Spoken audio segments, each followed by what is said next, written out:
Three, two, one.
All right, welcome to Mnet. We're going to be ranking some Zeppelin today, and all that other stuff. So I'll go Minotaur, then Keith, then Zach. So we'll just all go from there. And by the First, way, how's everybody doing in the last week? You know what I mean? good. Yeah, good. Am I doing good from the Sabbath countdown? Sabbath countdown went really good, man. It Yeah. felt really good. I love the list. Oh yeah. So I figured I'd see how y'all been doing for the last week. Good, So, yeah. good. And by the way, guys, we all know that Coda is number one for all of us, right? Oh, totally. Totally. So we are involved in Coda. So there's 9 albums we're including. Yeah. I didn't rank it, but I mean, Okay. Yeah. All right. Got it. All right. So I'll go. I will go. Number 9, Coda. It is so good that it has to be last place. Totally. It's a good album. It is just the leftovers, but I guess what I like about it. It does feel like a bitter-sweet album, especially for Bonzo. So Right. Right. Right. So Minotaur. You're next. so if Coda is going to be last, I mean, all I can say about it is like I like the song "Wearing and Tearing." I think it's a really good song, and "Ozone Baby's" not bad. So it's got a couple of decent songs, but yeah, it's definitely the worst if you consider it, part of their discography. All right, Keith. All right. Well, first of all, let me say Led Zeppelin didn't make bad music. Period. Ever make bad music. They brought us Sabbath. Sabbath brought us heavy metal. The Beatles brought us rock and roll, along with people like Buddy Holly and Elvis and all that, and Little Richard and all. Zeppelin brought it all to us all at one time, and the reason Coda is last is because it kind of came later and after that, and after Bonzo and all that. But like I say, they didn't have bad music, but Coda is number 9. Yeah. Zach? Well, I think all 4 of us are in agreement that Coda is last. Definitely their worst, but of course, like Keith said, Led Zeppelin has never released a bad album. All of them are good. Yes, some of them are better than others, but yeah. Wearing and Tearing is one of the better songs off this album, and it's a good album, but it is just leftovers, and if you again want to count it as a studio album in their discography, it's got to be last place. So Coda is coming in last. Oh yeah, I mean one thing I always have to respect about Zeppelin is after John Bonham died, they just decided to end it. They could have went on, Yes. but they Yes. just decided Very to end loyal. it. And Very if loyal. Yeah. I don't even know if Zeppelin could have made it through the 80s. Honestly, because Bonham was a big part of that band, man. Bonham was a good songwriter too, man. He did a lot more than just play drums in that band. And they right, knew they couldn't continue on without him and still be Led Zeppelin like everybody knew. right, and but that's what I'm saying. If Black Sabbath couldn't even really make it through the 80s, really, I don't know if Led Zeppelin could, Right. They led us to the 80s, but the 80s had a good mixture of great and bad. Started out great and it ended up really, really candy ass bad. And I just don't think that those bands understood bands like Zeppelin. You know what I mean? That later You're on right. in the 80s. Mm-hmm. And the fans didn't either at a point. Yeah. Oh yeah, and my number 8, In Through the Outdoor. It is still a good album, but like what we all probably stress is this doesn't. They never put out a bad album, really, and but like the first, I think all of us would be in agreement for our first few Black Sabbath, Led Zeppelin stuff, but the later Led Zeppelin stuff is not as good as the quadrilogy. I think we all can say so. Right. But, there's shining moments in a lot of that shit after 4, man. House of the Holy and Physical Graffiti were both fucking excellent. Oh yeah, and all right, Minotaur.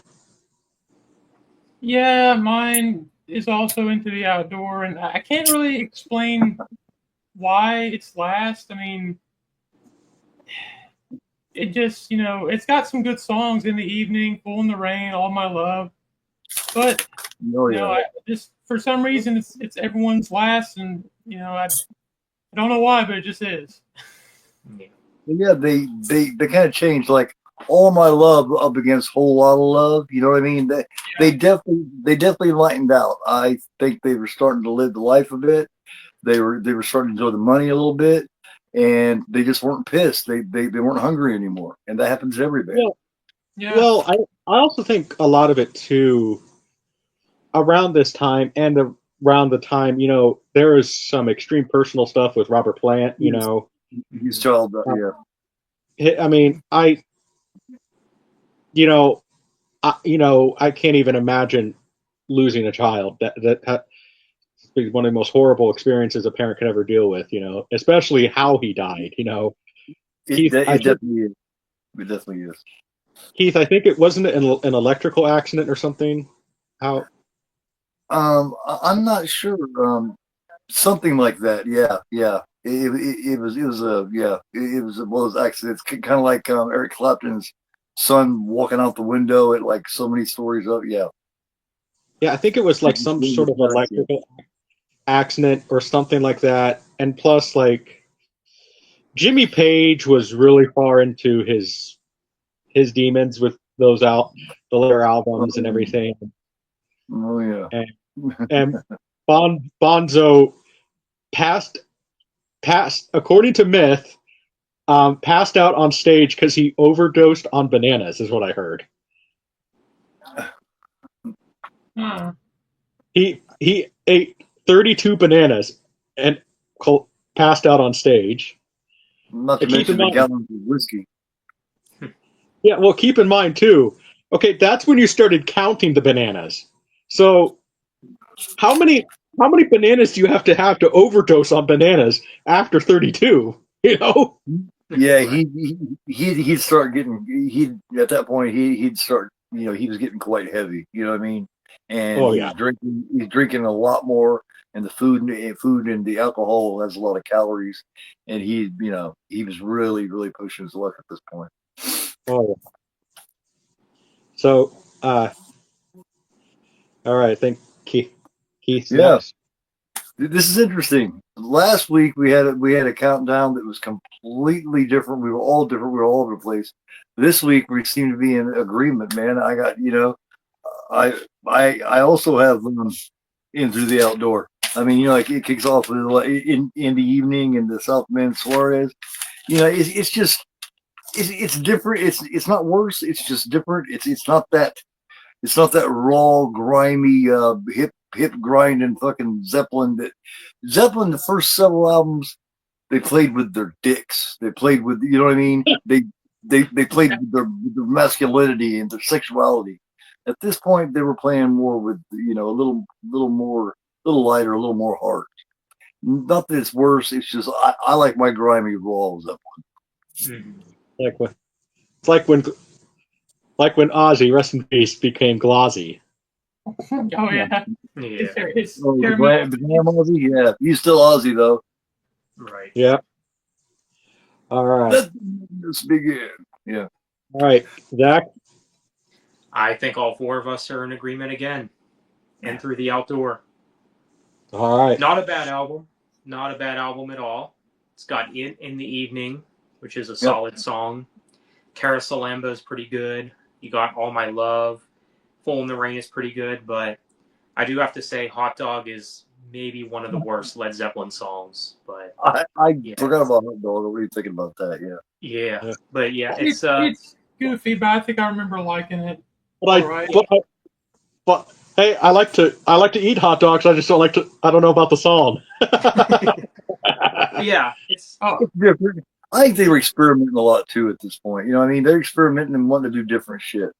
Every band goes through that. You know what I mean? Oh, yeah. Some for the worst, some for some's good and some's for the worst. Oh yeah, no, but it's a good album, but it's got to be last, or not last, second to last. Right. Okay. I'm going to have to go with Presence. I mean, it's like we keep saying, and we're gonna keep saying probably throughout this whole is Zeppelin never put out like an outright just load or reload type of album. Mm-hmm. I like I know. They're all right. And so they never put on anything like that. But again, it's just when you compare it to some of the others on this list, it's not as good. So. Well, I mean, yeah, but I mean, there is some really good songs on here. There's some that actually made it into into their catalog of some of their best. A couple of them did. But All right, Minotaur. Yeah, I mean, it's not really a surprise. Mine's also Presence, and I mean, I love Achilles' Last Stand. I love Nobody's Fault But Mine, For Your Life. Yes. Candy Store Rock is a really underrated one. I've always loved that one. It's got like a rockabilly type of vibe going on. I really like that one. But yeah, like you said, it's just something's got to come last, and this is and that last song, T for One, I'm not the biggest fan of. It is dragging a bit too long. And yeah, like I could safely say that it has my favorite Zeppelin song on it, Achilles' Last Stand. I love that song. So yeah, it's very epic and everything else. And I that's one thing I always loved about Robert Plant is he, did songs about Middle Earth mythology and all that stuff. It was just really cool. I mean, he was really into that stuff, and it really worked. I mean, and I think around this time, Led Zeppelin was even asked to do the soundtrack for the Ralph Bakshi film, The Lord of the Rings. Which, come on, like I love that movie, but like it would have been so much cooler if Led Zeppelin did the soundtrack. It would definitely take a different tone. Yeah, that's for sure. Yes. All right, Keith. Yeah, well, at number 7, yeah, of course, is Presence. Well, let me start by saying that Into the Outdoor, they were in full swing in their change. But I think Presence was the one that really got them started heading that direction of that change. Because the other 6 on here, That's where it's gonna get mixed up, and we're gonna disagree. I guarantee you, this is the last one that we're all gonna line up on. I promise. So you're 100% right. My next one's gonna be. You're not even gonna believe it. Yeah, I can't even believe probably. myself. Mine too. Mine too. Wait do you hear my number 6? Yeah. Oh boy. But yeah, Achilles' Last Stand is one of the best songs ever made. Easily, yes. They should have played that in Troy. Troy? Yeah, they should have Troy- played that in Troy with the movie with Brad Pitt. Troy's a good movie, man. That's very underrated, actually. That's actually a really good one. Yeah. Yeah. Believe me, guys, when I get into the industry and everything, I want to make an Odyssey movie, but I want Achilles' Last Stand in the movie. You know? Yeah. All right, Zach. Once again, we're all in agreement. Presence. Now, this was following up, I think, Physical Graffiti, and definitely had some shoes to fill, but not quite as strong. But I almost had this higher, actually. And there's some pretty underrated stuff on this album, especially For Your Life and T for One. Yeah. But of course, Achilles' Last Stand is definitely one of the best Zeppelin songs, I would say. Probably the closest thing that they've done to a metal song, too, I would say. And Nobody's Fault But Mine is also a highlight for me on this album. But yeah, Presence, it's a good album, but it's not top shelf Led Zeppelin. They were starting to play around with little stuff, with just different shit. You know what I mean? I think they got bored. You know what I mean? And I think they just wanted to see what they were capable of. You know? Mm-hmm. This is probably where we'll part ways. Yep. Oh, I get it. I got Physical Graffiti. You know, still a good song, and still a good album and everything. But you know, I think that Led Zeppelin just had that perfect quadrilogy. You know, for the first 4 albums. So, you know, it's still good and everything. Physical Graffiti did, man. That was a mammoth album. You know what I mean? And that was an album that I would put on even 20, 25 years ago. I would put that on, and I would start it like, you know, well, I had a cassette of it, and I would start it on side 1, you know, at the very beginning, and I would let it play all the way through. I couldn't stop it because it was psychedelic. It was just weird. They did every single thing you could possibly think of on that album. Oh yeah, it was all good, you know. Yeah. Well, with Minotaur's little hint there earlier, I hope please do not come after Minotaur, because remember, Minotaur, Chuck Norris has to look for him because he's so good at the guitar. So just don't go after Minotaur, because Minotaur will come haunt your dreams. Because Freddy Krueger's scared of Minotaur. Right. So am I next? Or who's next? You're next. You are. There we go. My what are we, number 7? 6. Oh, Led Zeppelin 1. And No, I think it's a good album. I just think, like, there's just too many of those slow bluesy songs for me, and they're good, but they're just songs I don't really go back to. Like You Shook Me, and then the last song kind of it kind of drags out a bit, but it is a good album. I mean, Communication Breakdown's a classic. Oh, yeah. It doesn't. I mean, it's just I just think that they were a little more creative later on, and especially the second album was like a better version of this album, but it's still good. I still like the album. Fair enough. Wow. All right. I definitely don't agree, but hey. Right. Wow. Right. Wow. Yeah. All right. Well, blues ballads. Well, at my number 6 is the untitled 4th album. Oh, that's another controversial one right there. Yeah, absolutely. To me, it has has a weaker second side than it does a first side. Of course, Stairway to Heaven's, it's like royalty as far as music goes. You got Black Dog. There's a lot of good shit on here. It's a good album, Rock but and roll. I'm not a huge fan of the second side. That's what brings it down for me. And it was the first album I ever got. So 4, yep, 4 at number 6. Okay. All right.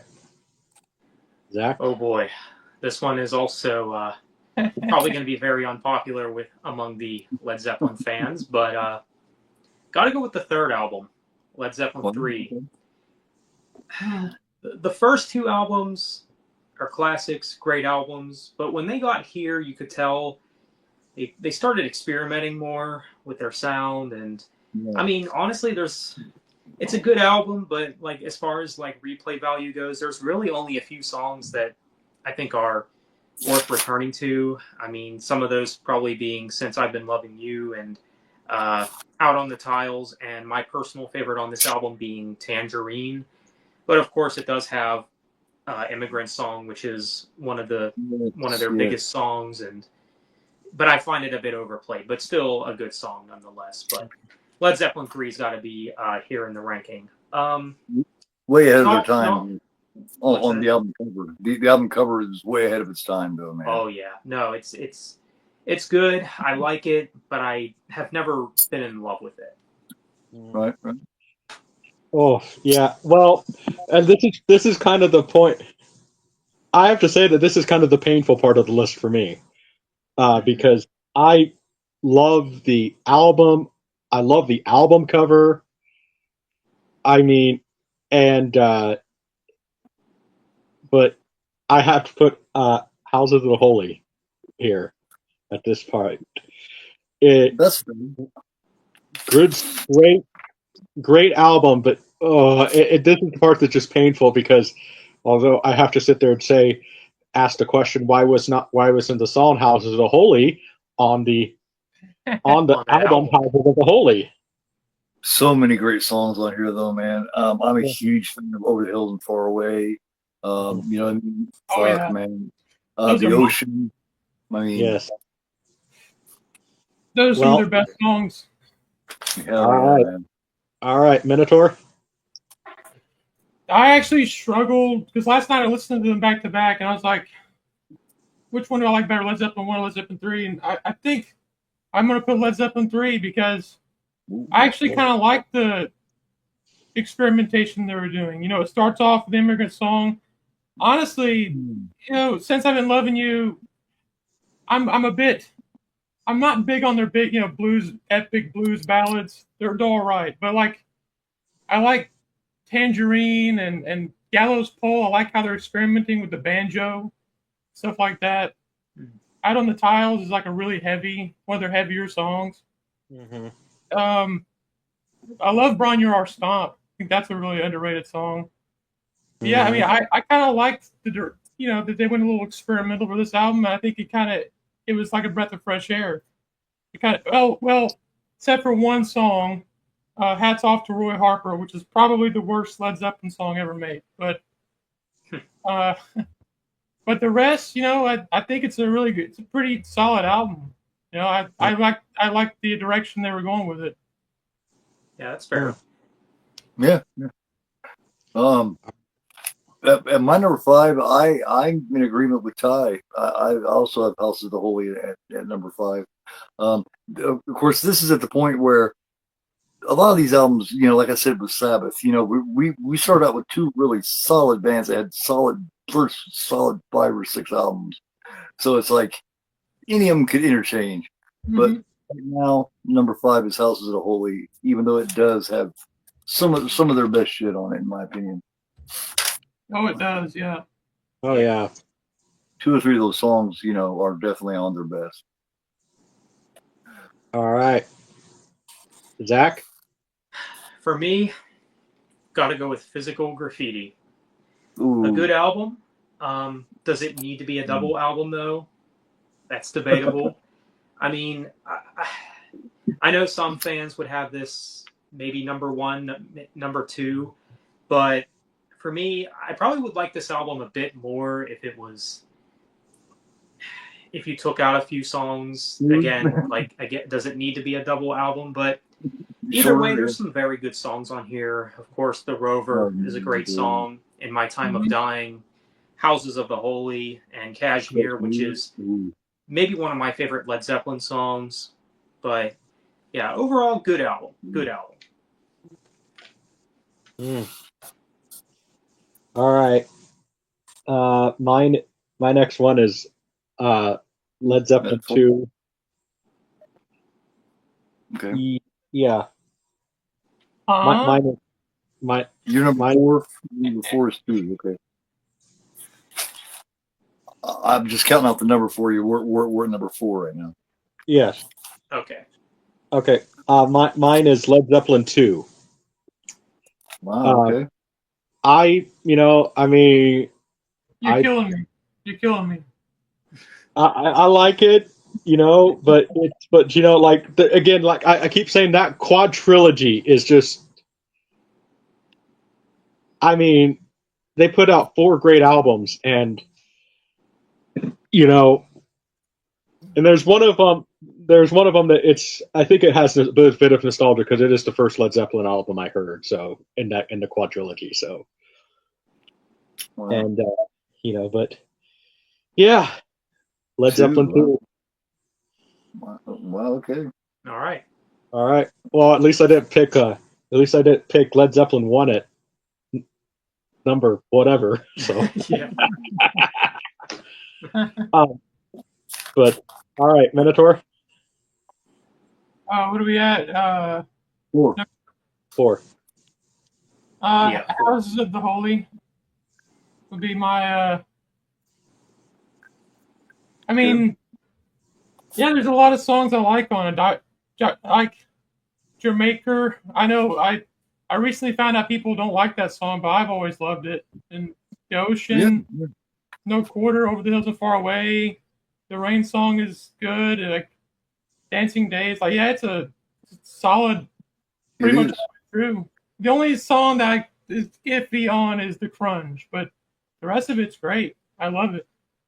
Great album. Yeah. All right, Keith. My number 4 is Led Zeppelin 3 from 1970. It's got a folkier, harder sound to it, and it's got that crazy cover, definitely ahead of its time. But for me, it's just not as solid as as my top 3. That's basically the reason. All right. Yeah. All right, Yeah. Zach. Yeah, for me, gotta go with Houses of the Holy. A great album, like what Minotaur said. The Crunge is really the only skippable song on here. It's not terrible, but I could live without it. But this does have some of their best work. The song remains the same. The Rain song, Over the Hills and Far Away, and No Quarter, The Ocean. Just many great songs on here. So Houses of the Holy, great album. Yeah. My next one, ironically, for number 3 is Led Zeppelin 3. Wow. Okay. Good. Very. 3 are a bitch. These top 3 are a bitch. Oh yeah, I love the album, but like we keep saying, Led Zeppelin is one of the very few bands that hasn't put out a bad album. So. Oh yeah. Right. So something makes you fall at number 3 and 4 and 5. You don't have a choice. Yep. All right. So Minotaur. Who at number 3? Number 3. Yeah. See, this one and the last one, honestly, they could interchange. It's hard to decide, but I'm going to go Physical Graffiti. Because, and it's weird because it's a conflicting album for me, because while it does have a lot of great songs, it also has some songs to me that aren't so great, but I mean, I think the great songs outweigh the bad ones, because you got The Rover, Custard Pie, Trampled Underfoot, House of the Holy, In the Light, it just keeps on going. 10 Years Gone, Kashmir, My Time of Dying, and then you got some lesser ones, but like I just had a gut feeling it needed to be number 3. It is a great album. Right. Yeah. All right, Keith. All right. Okay, we're in the top 3. All right. My number 3 is the debut album. Like I said, any of these 3 could interchange depending on my mood. Dazed and Confused. One of my favorite songs that Plant ever sang. Babe, I'm Gonna Leave You. It's fucking brilliant the way he sings it. I did hear someone else. I heard Jack Russell from Great White sing it fucking brilliantly too. Listen to Great White's "Babe, I'm Gonna Leave You" because Jack Russell kicks ass on it. It's damn good. All right. But yeah, we're in the top 3, and something has to fall at 3 and 2. You know what I mean? And for me, it's Led Zeppelin 1. Okay. All right. Zach. So my top 3 are pretty much set in stone. Now the top 2, they could interchange, they could go back and forth, but what's at number 3 will probably always be at number 3, and that is Led Zeppelin 4, also known as the Untitled album. A great album, it goes without saying. It's a classic. I mean, you got many great songs. Black Dog, Rock and Roll, Stairway to Heaven, it is one of their biggest songs. And When the Levee Breaks is also a great song off this album, but some of their best work easily, I would say. Right. And yeah, strong album. Well, Stairway is the most famous, the most well-known rock song ever made. It is. Yeah. I mean, Absolutely. It's like holy ground. It's like if you go into a music store, you're like not allowed to play it on one of the guitars. You know what I mean? Minotaur, is that true? They will get shitty with you. A lot of them will. Not all of them. It's not quite like they make it sound, but depending on which music store you go to, some of them are assholes about it. Yeah, some of them will not let you play it. Well, that's I believe it. Note to self, Minotaur. That's a future video for Mnet. Play Stairway to Heaven. Yeah. Play Stairway to Heaven. What? Yeah, go to like 4 or 5 different ones, different different music store, different. And see what happens. Yeah. Right. And by the way, don't play it. We don't have time. No. All right. My next one is Led Zeppelin. So Led Zeppelin 1, as is also known. It's one of those albums that made a statement when it came out, but I love what it did for music and everything because it says Led Zeppelin has arrived. But my next one, obviously, it has more nostalgia because it's the first one I heard, but I can safely say that Led Zeppelin 1, though, I mean, Jimmy Page was a session player for years. He played with the Yardbirds. At the time, keep in mind, we had the Yardbirds, where we had Eric Clapton, Jeff Beck, and Jimmy Page all on guitar. Which oh my gosh, can we find recordings of that or something? Yeah, unfortunately, they were dysfunctional as hell, though. I know, but I mean, you have Jeff Beck, Eric Clapton, Jimmy Page on guitar in the same band. And well, they kind of interchanged them. I don't think they were all actually playing live all at the same time together, but they kind of interchanged like that. Beck was like the mainstay, I do believe. Yeah, Jimmy Page wanted to start his own band. Was going to call it the New Yardbirds, but obviously he couldn't do that because copyright. And Jimmy Page then started one of the most legendary rock bands. And to think Robert Plant was not even the original choice for the lead singer. I believe it was Steve Marriott who was considered originally. Rod Stewart was too. Yeah, Rod Stewart and Steve Marriott. They even thought about asking Elton John. I mean, but Imagine that. I believe, Elton John, Led Zeppelin. Imagine that shit. huh? But then we have, I believe it was Bonzo who said you need to look at Robert Plant because he seems like a Greek god. And Well, he was just unique, man. He Yeah. invented that high pitched screech that became so prominent in the '80s. That everybody copied. Yeah, Myself nobody- included. Yeah. I mean, so I love what Jimmy Page did for the guitar. I mean, people say that Jimmy Page is a sloppy guitar player, but it's like, No. no. I mean, And as somebody who has seen, I've seen, unfortunately, I've never gotten to see Jimmy Page live, but I've seen a lot of tribute artists who really study Jimmy Page. I mean, a lot of it was more just showmanship. He just wanted to have fun on stage. What I've seen, and I mean, this is a guy who would sit there just start playing with a violin bow, just to have fun. Just to see what kind of sound it made. He liked to experiment with different sounds. That's why you get a lot of that different experimental sound shit going on with them. And a lot of it worked really, really well.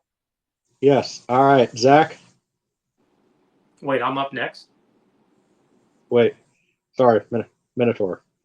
Yeah. Oh, number 2? Number 2, yeah. It is Led Zeppelin 4.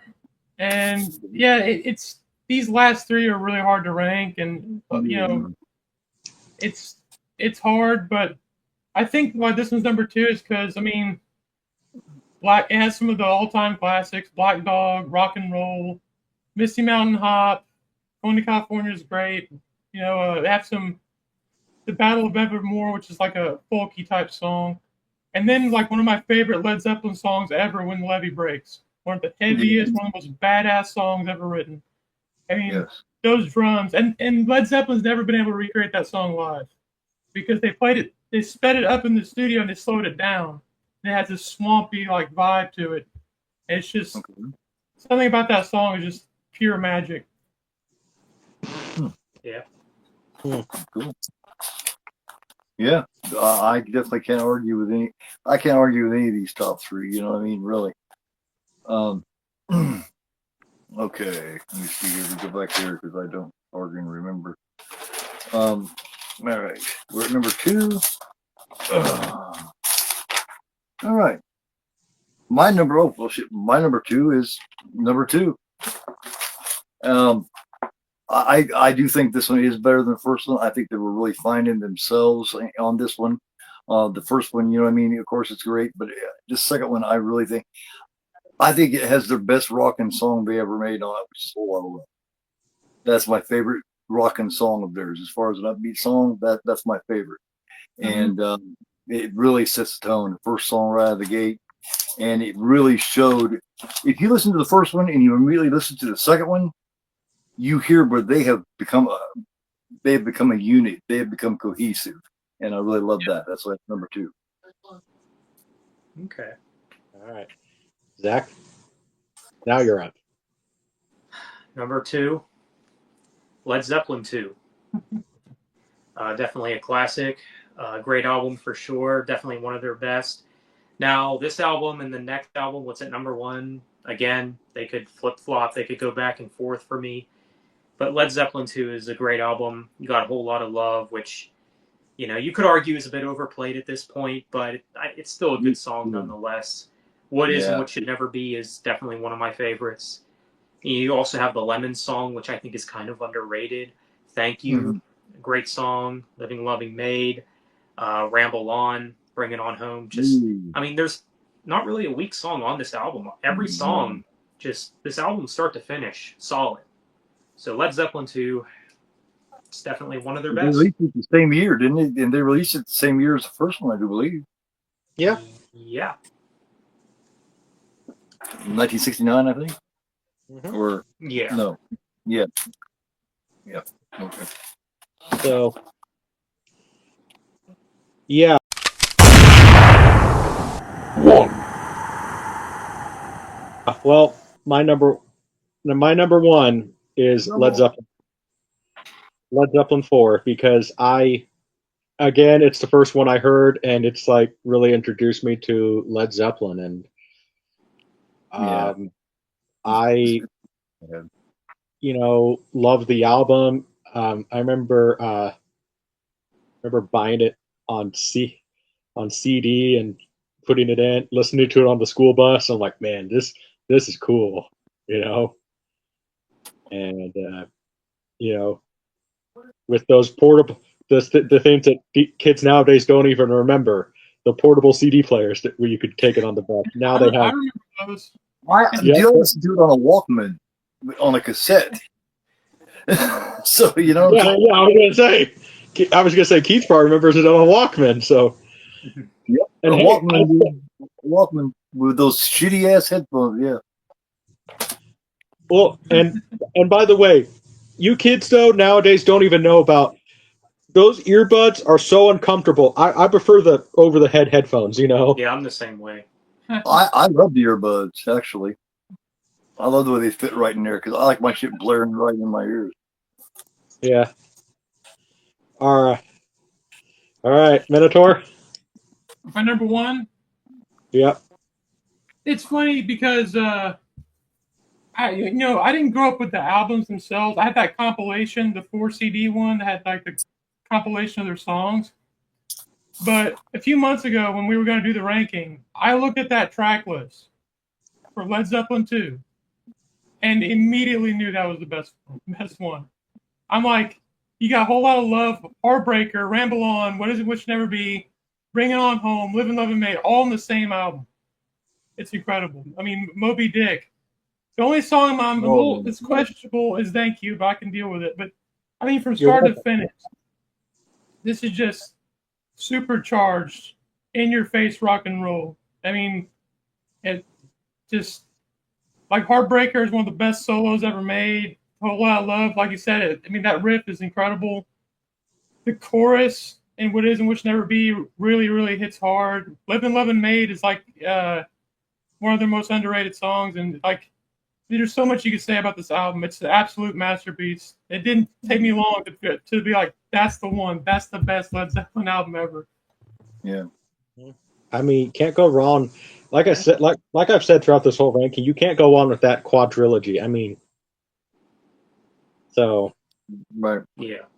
Right. So, all right, Keith. My number one is 1975's Physical Graffiti, and I think it's got a lot to do with nostalgia. I had a lot of great memories with this. A lot of partying around the kitchen table, playing cards and all that. Just flipping it over back and forth, listening to it. 15 songs.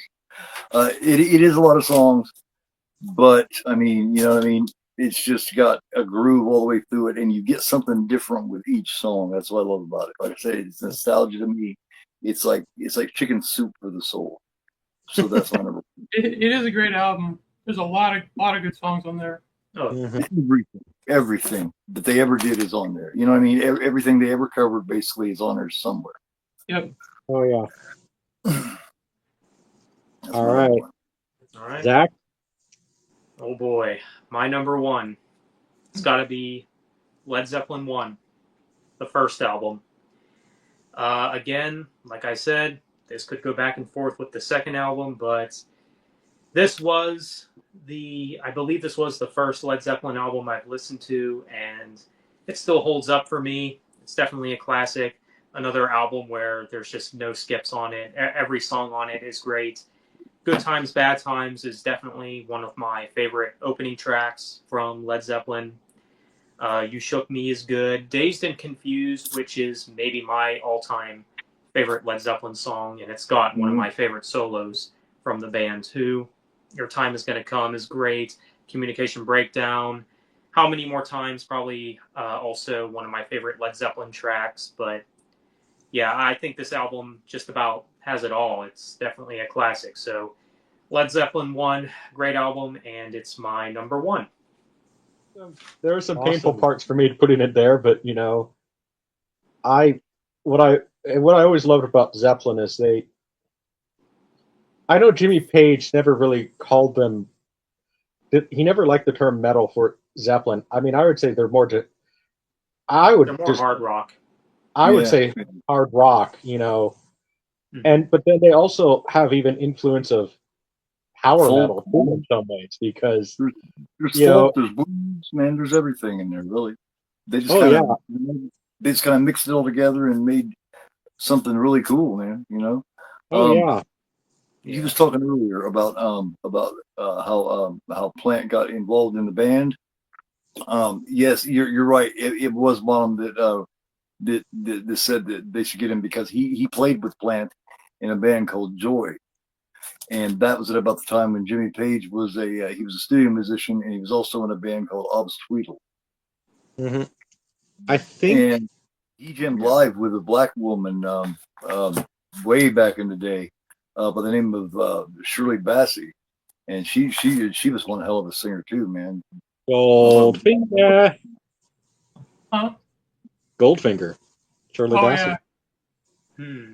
You know what I love about Jimmy? Like I just love his style, the way like he plays the guitar. That like no one really played like him before. Like he came along, and then you see that rub off on other musicians, especially like Jakey Lee. You can definitely tell he's got that Jimmy Page thing going on. I love that style. It's sloppy, but I've always liked that Well, blues style. it's a sloppy style, but It's like it's John Lee Hooker is one of the sloppiest guitarists ever, but I mean, he was an incredible player, Mhm. incredible blues player. the Firm with Paul Rogers after Zeppelin. It really just never hit it off. And then they did the Coverdale Page, Plant and Page. But Is I the would say Firm, is the Firm that band that they did the Death Wish 2 music, or what? no, that was no, that was I think that was just Jimmy Page. If I was to say the other cool thing that Jimmy Page did was Death Wish 2. Like, why did Jimmy Page never do any more soundtracks for movies? I mean, That was a good soundtrack. Death Wish 2 has an amazing soundtrack. So we agreed on a lot of it, but then there was some that was like painful to hear, especially ranking Led Zeppelin 1 very low. Yeah, that's probably the one that hurt the most, Minotaur. Yeah, dude. I had to be honest with myself. Okay, I'm just. I get it. I think it's just I because put four at number 6. I had 4 at number 6. So hey, I'm guilty too. It's just because I like those slow blues songs, but that's not usually what I go toward. When I like those like Communication Breakdown, like the ones that punch you in the face. Oh yeah. The slow blues songs are fine, but they're not the ones that we listen to the most. I think that's probably the reason why it was so low. Oh yeah, well I get it. I get it. That's why we do this. The rankings and everything with it, like get people's thoughts and opinions because because none of us got. I don't think none. I've only seen tribute bands. Keith, I don't think you would have been like 9 when Bonzo passed. Did you ever get a chance to see Zeppelin live or no? No. So we all had to settle on some tribute bands or something to see them live, or just watch old clips on TV. Yeah, Zeppelin had a swagger to them, man. They had an attitude. Like I said, they played with their dicks, man. Like real rock bands play. And it's something Paul Stanley said. I can't stand Paul Stanley. He's a prick. Yeah. But he said real rock is played with your dick. And it's true. Just check out Zeppelin. Zeppelin swaggered out there. The chicks were freaking out. Come on, man. I read the first book that was ever put out. I can't remember what it was called. It was an old book. I read it in 1993, and about their escapades that they did in hotel rooms and shit. They were like the first ones that were tossing chairs out windows and shit, hotel rooms. Yeah. Well, we need to put that on a future Mnet T-shirt. Led Zeppelin played with their dicks. Yeah, you got to play with it. In other words, you got to play with your instinct. You got to play with your. You know what I mean? Well, you play with that part of your heart. Well, Minotaur, I want to ask. You mentioned somebody who you mentioned somebody who was really influenced by Jimmy Page, Jakey Lee. One of the things I love what he said. He said the biggest problem like with YouTube now is like you can learn how to play any song now. He says I find it more fun as a guitar player to learn how they did that, and that's what I love about you. You know, you could easily go look up on YouTube how to play this, but you'll try to figure it out. You know, and that's the more fun. thing. It's like when I started out really early on, you know, I read the tab books and stuff. But as I get older, the more I trust my ear. I trust what I can hear. I listen very closely. And I try to always be playing something, you know, sounds low or sounds high. You know, just kind of use my instinct, and you just get used to it. You know, and knowing a bit about music theory, it helps too. But the most original real guitar players or guitar players that taught themselves, just sit down and taught themselves. If someone else teaches you, they're going to be teaching you their style. So you're going to be getting a piece of their style. But if you just sit down and teach yourself, you're going to be unique. Yeah. Mm-hmm. I had to teach myself. It took me a long time to learn. That's the best way. It's the best way. It really is, man. Then you play like you. You know what I mean? Well, he, you know, so this is a very fun ranking. Next week is Van Halen. Van Halen. So Which is funny because I'm wearing a Van Halen shirt. Maybe for Well, the Van Halen ranking, I'll wear a Led Zeppelin one. Oh, nice. Oh, nice. I'm wearing a shirt that says Taco Cat is Taco Cat backwards, and it's, I'm wearing and the official Junebug Films T-shirt that I bought. There you go. Yeah. yeah. I totally told him to do that to represent Junebug Films totally because remember I'm very arrogant and have a big ego is what I've been told by people. All right. Even though even though I'm probably like the nicest, most humble guy ever. We are almost to the hour mark, so Minotaur, you want to take us out? Yep. Go for it.